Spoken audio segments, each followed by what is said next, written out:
ನಮಸ್ತೆ ವೀಕ್ಷಕರೇ, PR ಅಕಾಡೆಮಿಗೆ ಸ್ವಾಗತ. ನೀವೇನಾದ್ರೂ ಸರ್ಕಾರಿ ಹುದ್ದೆಯನ್ನ ಹುಡುಕ್ತಾ ಇದ್ದೀರಾ ಅಂತ ಹೇಳಿದ್ರೆ ಒಂದು ಸುವರ್ಣ ಅವಕಾಶ ಕಾದಿದೆ. ಇದು ಯಾವ ಸರ್ಕಾರಿ ಹುದ್ದೆ, ಹೇಗೆ ಅರ್ಜಿಯನ್ನ ಹಾಕೋಬೇಕು, ವಯೋಮಿತಿ, ಡೀಟೇಲ್ಸ್, ಎಜುಕೇಶನ್, ಕ್ವಾಲಿಫಿಕೇಶನ್ ಎಲ್ಲದರ ಬಗ್ಗೆ ಸಂಪೂರ್ಣ ಮಾಹಿತಿಯನ್ನ ನಿಮಗೆ ತಿಳಿಸ್ಕೊಡ್ತೀನಿ. ವಿಡಿಯೋನ ಕೊನೆ ತನಕ ನೋಡಿ. ವಿಡಿಯೋ ಶುರು ಮಾಡೋಕ್ಕೂ ಮುಂಚೆ ಇನ್ನು ನಮ್ಮ ಚಾನೆಲ್ನ ಸಬ್ಸ್ಕ್ರೈಬ್ ಆಗಿಲ್ಲ ಅಂದ್ರೆ ಇವಾಗಲೇ ಸಬ್ಸ್ಕ್ರೈಬ್ ಆಗಿ. ಪ್ರತಿದಿನನೂ ಗೌರ್ನಮೆಂಟ್ ಜಾಬ್ ಡೀಟೇಲ್ಸ್ನ ನಿಮಗೆ ತಲುಪಿಸ್ತೀವಿ. ಹಾಗೆ ಅದರ ಪಕ್ಕದಲ್ಲೇ ಇರೋ ಬೆಲ್ ಐಕನ್ನ ಕೂಡ ಪ್ರೆಸ್ ಮಾಡಿ. ವಿಡಿಯೋ ಅಪ್ಲೋಡ್ ಆಗಿದ ತಕ್ಷಣ ನಿಮಗೆ ನೋಟಿಫಿಕೇಶನ್ ಬರುತ್ತೆ. ಆದಷ್ಟು ಬೇಗ ನೀವು ಅರ್ಜಿಯನ್ನ ಹಾಕಬಹುದು. ಇವಾಗ ವಿಡಿಯೋನ ಶುರು ಮಾಡೋಣ. DLSA ಅಂತ ಹೇಳಿದ್ರೆ ಡಿಸ್ಟ್ರಿಕ್ಟ್ ಲೀಗಲ್ ಸರ್ವಿಸ್ ಅಥಾರಿಟಿ ಅಂತ ಹೇಳಿ, ಅಂದ್ರೆ ಜಿಲ್ಲಾ ಕಾನೂನು ಸೇವೆಗಳ ಪ್ರಾಧಿಕಾರದವರು ಸರ್ಕಾರಿ ಹುದ್ದೆಗೆ ಅರ್ಜಿಯನ್ನ ಕರೆದಿದ್ದಾರೆ. ಯಾವ್ಯಾವ ಹುದ್ದೆ ಅಂತ ತಿಳ್ಕೊಳ್ಳೋಣ. ಪ್ಯಾರಾ ಲೀಗಲ್ ವಾಲಂಟಿಯರ್ ಹುದ್ದೆ ಇದಾಗಿರುತ್ತೆ. ಎಷ್ಟು ಹುದ್ದೆ ಖಾಲಿ ಇದೆ ಅನ್ನೋದನ್ನ ಅವರು ಮೆನ್ಷನ್ ಮಾಡಿರೋದಿಲ್ಲ. ಉದ್ಯೋಗ ಸ್ಥಳ ಕಲಬುರಗಿ, ಕರ್ನಾಟಕ. ಸ್ಯಾಲ್ರಿ ಕೂಡ ಅಷ್ಟೇ, ಎಷ್ಟಿರುತ್ತೆ ಅಂತ ಹೇಳಿ ಅವರು ನೋಟಿಫಿಕೇಶನ್ ನಲ್ಲಿ ಮೆನ್ಷನ್ ಮಾಡಿಲ್ಲ. ನೀವು ಕೂಡ ಒಂದ್ಸಲ ನೋಟಿಫಿಕೇಶನ್ ನ ಓದ್ಕೊಳ್ಳಿ, ನಿಮಗೂ ಕೂಡ ಸಂಪೂರ್ಣ ಮಾಹಿತಿ ಗೊತ್ತಾಗುತ್ತೆ. ನೋಟಿಫಿಕೇಶನ್ ನ ಹೇಗೆ ಡೌನ್ಲೋಡ್ ಮಾಡ್ಕೊಳ್ಳೋದು ಅನ್ನೋದನ್ನು ಕೂಡ ಇದೇ ವಿಡಿಯೋದಲ್ಲಿ ನಿಮಗೆ ಮುಂದೆ ತಿಳಿಸ್ಕೊಡ್ತೀವಿ. ನೆಕ್ಸ್ಟ್, ಎಜುಕೇಶನ್ ಕ್ವಾಲಿಫಿಕೇಶನ್ ವಿವರನ ತಿಳ್ಕೊಳ್ಳೋದಾದ್ರೆ ವಿದ್ಯಾರ್ಹತೆ ಏನ್ ಮಾಡಿರ್ಬೇಕು ಅಂತ ಹೇಳಿದ್ರೆ ಜಸ್ಟ್ 10th ಪಾಸ್ ಆಗಿದ್ರೆ ಸಾಕು, ನೀವು ಅರ್ಜಿಯನ್ನ ಹಾಕೋಬಹುದು. ಅದು ಕೂಡ ರೆಕಗ್ನೈಸ್ಡ್ ಯೂನಿವರ್ಸಿಟಿ ಅಥವಾ ರೆಕಗ್ನೈಸ್ಡ್ ಬೋರ್ಡ್ ಇಂದ ಕಂಪ್ಲೀಟ್ ಮಾಡಿರ್ಬೇಕಾಗುತ್ತೆ. ಆಲ್ಮೋಸ್ಟ್ ಎಲ್ಲ ಕಾಲೇಜು ಶಾಲೆಗಳು ಕೂಡ ರೆಕಗ್ನೈಸ್ಡ್ ಬೋರ್ಡ್ ಇಂದಾನೆ ಕನ್ಸಿಡರ್ ಆಗಿರುತ್ತೆ. ಸೊ ಎಲ್ಲರೂ ಅರ್ಜಿಯನ್ನ ಹಾಕೋಬಹುದು. ವಯೋಮಿತಿಯ ಡೀಟೇಲ್ಸ್ನ ಅವರು ಕೊಟ್ಟಿರೋದಿಲ್ಲ. ಎಷ್ಟು ಗರಿಷ್ಠ ಮತ್ತು ಎಷ್ಟು ಕನಿಷ್ಠ ವಯೋಮಿತಿ ಅಂತ ಹೇಳಿ ಅವರು ಮೆನ್ಷನ್ ಮಾಡಿಲ್ಲ. ವಯೋಮಿತಿಯ ಸಡಿಲಿಕೆ ಕೂಡ ಕೊಟ್ಟಿಲ್ಲ. ನೆಕ್ಸ್ಟ್, ಅಪ್ಲಿಕೇಶನ್ ಫೀಸ್ ಅಂದ್ರೆ ಅರ್ಜಿ ಶುಲ್ಕ ಏನು ಇರೋದಿಲ್ಲ. ಉಚಿತವಾಗಿ ಅರ್ಜಿಯನ್ನ ಹಾಕಬಹುದು. ಈ ಜಾಬ್ನ ನಿಮ್ದಾಗಿಸ್ಕೊಳ್ಬಹುದು. ಅದಕ್ಕೋಸ್ಕರ ಈ ಅವಕಾಶನ ಮಿಸ್ ಮಾಡ್ಕೋಬೇಡಿ. ಆದಷ್ಟು ಬೇಗ ಅರ್ಜಿಯನ್ನ ಹಾಕೊಳ್ಳಿ. ನೆಕ್ಸ್ಟ್, ನಿಮಗೆ ಅರ್ಜಿಯನ್ನ ಹೇಗೆ ಹಾಕೊಳ್ಳೋದು ಅನ್ನೋದನ್ನ ತಿಳಿಸ್ಕೊಡ್ತೀನಿ. ಅದಕ್ಕಿಂತ ಮುಂಚೆ ದಯವಿಟ್ಟು ಇನ್ನು ಈ ವಿಡಿಯೋಗೆ ಲೈಕ್ ಮಾಡಿಲ್ಲ ಅಂತ ಹೇಳಿದ್ರೆ ಇವಾಗಲೇ ಲೈಕ್ ಮಾಡಿ. ನೀವು ಲೈಕ್ ಮಾಡಿದಾಗ ಹಲವಾರು ಜನರಿಗೆ ಈ ವಿಡಿಯೋ ತಲುಪತ್ತೆ. ಮತ್ತೆ ಏನಾದರೂ ಒಂದು ಕಮೆಂಟ್ ಮಾಡಿ, ಏನಾದರೂ ಒಂದು ಜಸ್ಟ್ ಒಂದು ಡಾಟ್ ಇಟ್ ಕಮೆಂಟ್ ಮಾಡಿ, ಅಥವಾ ಏನೇ ಕಮೆಂಟ್ ಮಾಡಿ. ನೀವು ಕಮೆಂಟ್ ಮಾಡಿದಾಗ ಈ ವಿಡಿಯೋರಿಗೆ ರೀಚ್ ಜಾಸ್ತಿ ಆಗುತ್ತೆ. ಅದಕ್ಕೋಸ್ಕರ ಕಮೆಂಟ್ ಮಾಡೋದು ಮರಿಬೇಡಿ. ಮತ್ತೆ ನಿಮಗೆ ಏನಾದರೂ ಗೊತ್ತಿರಲಿಲ್ಲ ಅಥವಾ ಹೊಸ ವೀಕ್ಷಕರಾಗಿದ್ದರೆ ತಿಳಿಸ್ಕೊಡ್ತಾ ಇದ್ದೀನಿ. ವೆಬ್ಸೈಟ್ನ ಶುರು ಮಾಡಿದೀವಿ. ಯಾವ ವೆಬ್ಸೈಟ್ ಅಂತ ಕೇಳ್ತಾ ಇದ್ದೀರಾ? ನಮ್ಮದೇ ವೆಬ್ಸೈಟ್ ಕಣ್ರಿ, PRGovernmentJobs.com ಅಂತ ಹೇಳಿ.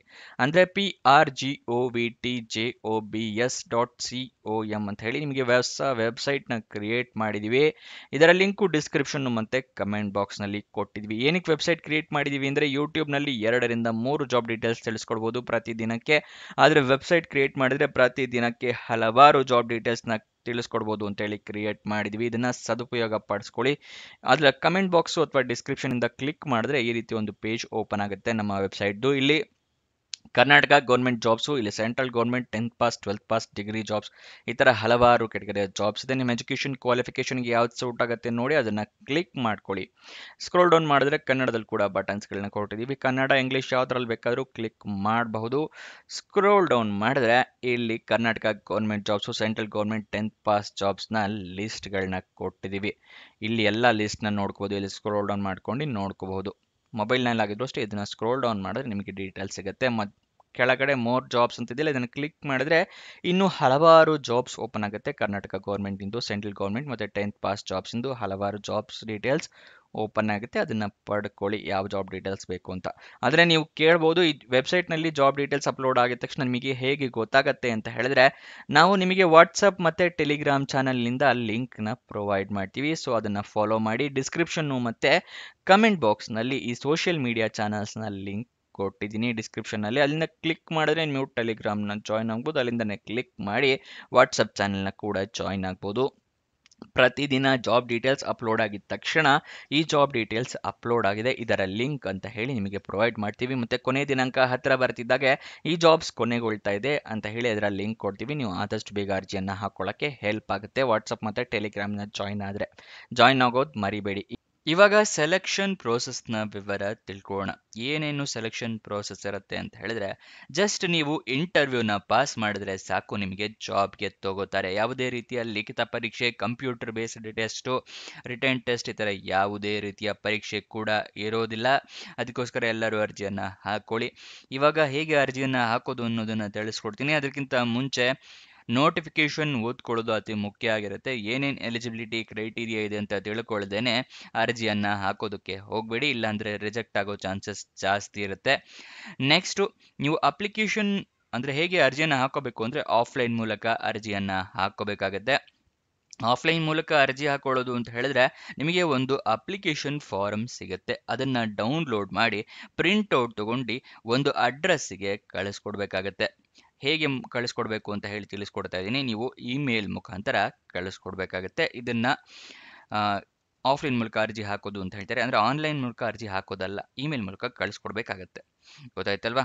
ನೆಕ್ಸ್ಟು ಆನ್ಲೈನ್ ಮೂಲಕ ಅರ್ಜಿ ಹಾಕೋಕ್ಕಿಂತ ಮುಂಚೆ ಆಫ್ಲೈನ್ ಮೂಲಕ ಅರ್ಜಿ ಹಾಕೋಕ್ಕಿಂತ ಮುಂಚೆ ಯಾವ್ಯಾವ ಡಾಕ್ಯುಮೆಂಟ್ಸ್ನ ರೆಡಿ ಇಟ್ಕೋಬೇಕು ಅಂತ ಹೇಳಿ ತಿಳಿಸ್ಕೊಡ್ತಾ ಇದ್ದೀನಿ. ಮೊದಲನೇದಾಗಿ ನೀವು ನಿಮ್ಮ ಏಜ್ ಪ್ರೂಫಿಗೆ SSLC ಮಾರ್ಕ್ಸ್ ಕಾರ್ಡು ಅಥವಾ ನಿಮ್ಮ ಡೇಟ್ ಆಫ್ ಬರ್ತ್ ಸರ್ಟಿಫಿಕೇಟ್ ಬೇಕಾಗುತ್ತೆ.